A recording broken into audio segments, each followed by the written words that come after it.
नमस्कार दोस्तों, प्रैक्टिस वाला यूट्यूब चैनल में आप लोगों का स्वागत है। दोस्तों आज हम लोग रेलवे यूथ साइंस बुक का प्रैक्टिस सेट नंबर 44 पर इस वीडियो में बात करेंगे। तो आप वीडियो को पूरा देखिए, आपके लिए एक एक सवाल इम्पोर्टेंट है। दोस्तों आपके एग्ज़ाम में इस वीडियो से सेम टू सेम सवाल देखने को मिलेगा, तो आप एक एक सवाल का इम्पोर्टेंट समझिए और अच्छे से तैयारी कीजिए। ओके दोस्तों, चलिए हम लोग डायरेक्ट क्वेश्चन देख लेते हैं। नेक्स्ट क्वेश्चन 1 नंबर कह रहा है कि विद्युत बल्ब में प्रकाश देने वाले पतले तार को डैश कहा जाता है। 4 ऑप्शन दिया गया है, इनमें से आपको चुनकर बताना है कि विद्युत बल्ब में प्रकाश देने वाले पतले तार को क्या कहा जाता है। तो फिलामेंट कहा जाता है। क्या कहा जाता है दोस्तों? तो उसे फिलामेंट कहा जाता है। ऑप्शन डी जो है बिल्कुल सही उत्तर हो जाएगा। ओके, चलिए नेक्स्ट क्वेश्चन देख लेते हैं।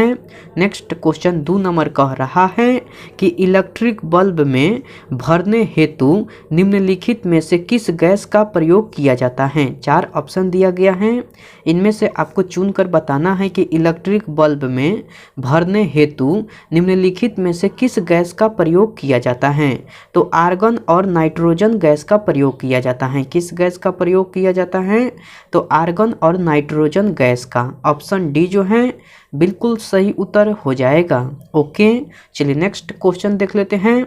नेक्स्ट क्वेश्चन आपको 3 नंबर कह रहा है कि प्रकाश बल्ब का फिलामेंट बनाने के लिए डैश धातु का उपयोग किया जाता है। 4 ऑप्शन दिया गया है, इनमें से आपको चुनकर बताना है कि प्रकाश बल्ब का फिलामेंट बनाने के लिए किस धातु का उपयोग किया जाता है। तो टंगस्टन धातु का उपयोग किया जाता है। किस धातु का उपयोग किया जाता है? तो टंगस्टन धातु का। ऑप्शन डी जो है बिल्कुल सही उत्तर हो जाएगा। ओके, चलिए नेक्स्ट क्वेश्चन देख लेते हैं। दोस्तों मैं उम्मीद करता हूं कि क्वेश्चन आपको अच्छे से समझ में आ रहा है। दोस्तों अगर आपको वीडियो पसंद आती है तो इस वीडियो को लाइक कर दीजिए और कमेंट करके बताइए कि वीडियो आपको कैसे लगी। दोस्तों अभी तक आप इस चैनल को सब्सक्राइब नहीं किए हैं तो प्लीज़ इस चैनल को सब्सक्राइब कर लीजिए और बेल आइकन को भी प्रेस कर दीजिए। ओके, चलिए नेक्स्ट क्वेश्चन देख लेते हैं। नेक्स्ट क्वेश्चन 4 नंबर कह रहा है कि स्ट्रीट लाइटों में बल्बों को डैश में जोड़ा जाता है। तो स्ट्रीट लाइटों में बल्बों को समानांतर में जोड़ा जाता है। किस में जोड़ा जाता है दोस्तों? तो समानांतर में। ऑप्शन ए जो है बिल्कुल सही उत्तर हो जाएगा। ओके दोस्तों, चलिए नेक्स्ट क्वेश्चन देख लेते हैं। नेक्स्ट क्वेश्चन 5 नंबर कह रहा है कि इलेक्ट्रिक बल्ब के फिलामेंट्स के लिए विशेष रूप से प्रयोग होने वाली धातु का नाम क्या है। 4 ऑप्शन दिया गया है, इनमें से आपको चुनकर बताना है कि इलेक्ट्रिक बल्ब के फिलामेंट्स के लिए विशेष रूप से प्रयोग होने वाली धातु का नाम क्या है। तो टंगस्टन है। क्या नाम है दोस्तों?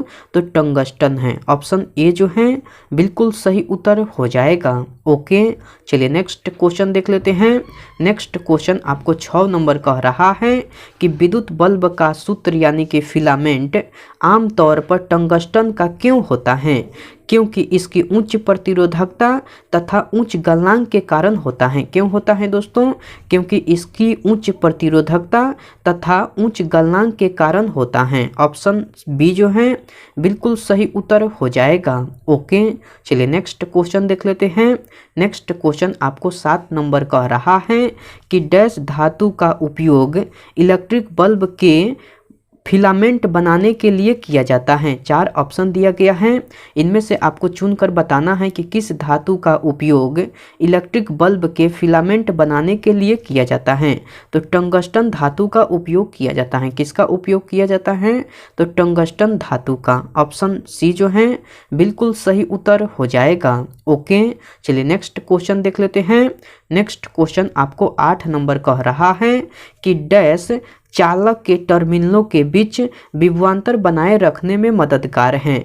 तो बैटरी जो है आपको चालक के टर्मिनलों के बीच विभवांतर बनाए रखने में मददगार हैं। कौन मददगार हैं दोस्तों? तो बैटरी हैं। ऑप्शन डी जो है बिल्कुल सही उत्तर हो जाएगा। ओके, चलिए नेक्स्ट क्वेश्चन देख लेते हैं। नेक्स्ट क्वेश्चन आपको 9 नंबर कह रहा है कि एक बैटरी किसी बल्ब को प्रकाशित करती है। इस प्रक्रिया में रूपांतरण किस प्रकार का होता है? तो इस प्रक्रिया में रूपांतरण रासायनिक ऊर्जा विद्युत ऊर्जा में रूपांतरित होती है। इस प्रक्रिया में रूपांतरण रासायनिक ऊर्जा जो है विद्युत ऊर्जा में रूपांतरित होती है। ऑप्शन बी जो है बिल्कुल सही उत्तर हो जाएगा। ओके, चलिए नेक्स्ट क्वेश्चन देख लेते हैं।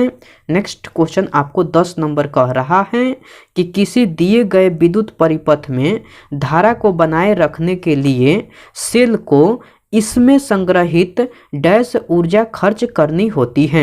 तो सेल को इसमें संग्रहित आपको रासायनिक ऊर्जा खर्च करनी होती है। कौन सी ऊर्जा खर्च करनी होती है? तो सेल को इसमें संग्रहित रासायनिक ऊर्जा खर्च करनी होती है। ऑप्शन सी जो है बिल्कुल सही उत्तर हो जाएगा। ओके, चलिए नेक्स्ट क्वेश्चन देख लेते हैं। नेक्स्ट क्वेश्चन 11 नंबर कह रहा है कि निम्नलिखित में से किस उपकरण का उपयोग रासायनिक ऊर्जा को विद्युत ऊर्जा में रूपांतरित करने के लिए किया जाता है? तो बैटरी का उपयोग किया जाता है। किसका उपयोग किया जाता है? तो बैटरी का। ऑप्शन सी जो है बिल्कुल सही उत्तर हो जाएगा। ओके, चलिए नेक्स्ट क्वेश्चन देख लेते हैं। नेक्स्ट क्वेश्चन आपको 12 नंबर कह रहा है कि बैटरी की क्षमता डैश में व्यक्त की जाती है। तो बैटरी की क्षमता जो है एम्पियर घंटा में व्यक्त की जाती है। बैटरी की क्षमता जो है आपको एम्पियर घंटा में व्यक्त की जाती है। ऑप्शन ए जो है बिल्कुल सही उत्तर हो जाएगा। ओके, चलिए नेक्स्ट क्वेश्चन देख लेते हैं। नेक्स्ट क्वेश्चन आपको 13 नंबर कह रहा है कि निम्नलिखित में से कौन सा उपकरण रासायनिक ऊर्जा को विद्युतीय ऊर्जा में परिवर्तित करता है? तो बैटरी करता है। कौन करता है दोस्तों? तो बैटरी। ऑप्शन बी जो है बिल्कुल सही उत्तर हो जाएगा। ओके, चलिए नेक्स्ट क्वेश्चन देख लेते हैं। नेक्स्ट क्वेश्चन आपको 14 नंबर कह रहा है कि निम्न युक्तियों में से कौन चालक के विभवांतर को बनाए रखने में मदद करता है? तो आपको सेल या बैटरी करता है। कौन मदद करता है? तो सेल या बैटरी। ऑप्शन सी जो है बिल्कुल सही उत्तर हो जाएगा। ओके, चलिए नेक्स्ट क्वेश्चन देख लेते हैं। नेक्स्ट क्वेश्चन आपको 15 नंबर कह रहा है कि धारा का सतत प्रवाह प्राप्त करने के लिए किसी चालक के दो सिरों के बीच विद्युत विभवांतर बनाए रखने की सबसे आसान विधि उसे डैश के टर्मिनलों के बीच जोड़ना है। तो उसे आपको बैटरी के टर्मिनलों के बीच जोड़ना है। किसके बीच जोड़ना है दोस्तों? तो उसे बैटरी के टर्मिनलों के बीच जोड़ना है। ऑप्शन डी जो है बिल्कुल सही उत्तर हो जाएगा। ओके, चलिए नेक्स्ट क्वेश्चन देख लेते हैं। नेक्स्ट क्वेश्चन आपको 16 नंबर कह रहा है कि फ्लेमिंग के बाएं हाथ के नियम में अंगूठे और माध्यमा अंगुली के बीच का कोण कितना होता है? तो 90 डिग्री होता है। कितना होता है दोस्तों? तो 90 डिग्री। ऑप्शन ए जो है बिल्कुल सही उत्तर हो जाएगा। ओके, चलिए नेक्स्ट क्वेश्चन देख लेते हैं। नेक्स्ट क्वेश्चन आपको 17 नंबर कह रहा है कि विद्युत चुंबकीय प्रेरण की घटना किसके कारण होती है? तो विद्युत चुंबकीय प्रेरण की घटना जो है आपको कुंडली से गुजरने वाली चुंबकीय अभिवाह में परिवर्तन के कारण होती है। किसके कारण होती है दोस्तों? तो कुंडली से गुजरने वाले चुंबकीय अभिवाह में परिवर्तन के कारण होती है। ऑप्शन डी जो है बिल्कुल सही उत्तर हो जाएगा। ओके दोस्तों, चलिए नेक्स्ट क्वेश्चन देख लेते हैं। नेक्स्ट क्वेश्चन 18 नंबर कह रहा है कि चुंबकीय क्षेत्र रेखाएं कभी भी एक दूसरे को नहीं काटती हैं। इस तथ्य का तात्पर्य यह है कि चुंबकीय क्षेत्र के हमेशा डैश होता है। तो इसका तात्पर्य यह है कि चुंबकीय क्षेत्र के हमेशा आपको क्षेत्र के किसी भी बिंदु पर एक अद्वितीय मान होता है। क्या होता है दोस्तों? तो क्षेत्र के किसी भी बिंदु पर एक अद्वितीय मान होता है। ऑप्शन बी जो है बिल्कुल सही उत्तर हो जाएगा। ओके, चलिए नेक्स्ट क्वेश्चन देख लेते हैं। नेक्स्ट क्वेश्चन आपको 19 नंबर कह रहा है कि डायनेमो में विद्युत धारा डैश के सिद्धांत का उपयोग करके उत्पन्न की जाती है। तो डायनेमो में विद्युत धारा जो है विद्युत चुंबकीय प्रेरण के सिद्धांत का उपयोग करके उत्पन्न की जाती है। किसका सिद्धांत का उपयोग करके? तो विद्युत चुंबकीय प्रेरण के सिद्धांत का उपयोग करके। करके। ऑप्शन ए जो है बिल्कुल सही उत्तर हो जाएगा। ओके, चलिए नेक्स्ट क्वेश्चन देख लेते हैं। नेक्स्ट क्वेश्चन आपको 20 नंबर कह रहा है कि निम्न में से कौन सा उपकरण चुंबकीय क्षेत्र में स्थित धारावाही चालक पर लगने वाले बल की अवधारणा पर आधारित नहीं है। 4 ऑप्शन दिया गया है, इनमें से आपको चुनकर बताना है कि कौन से उपकरण चुंबकीय क्षेत्र में स्थित धारावाही चालक पर लगने वाले बल की अवधारणा पर आधारित नहीं है। तो विद्युत फ्यूज नहीं है। कौन नहीं है दोस्तों? तो विद्युत फ्यूज। ऑप्शन बी जो है बिल्कुल सही उत्तर हो जाएगा। ओके, चलिए नेक्स्ट क्वेश्चन देख लेते हैं।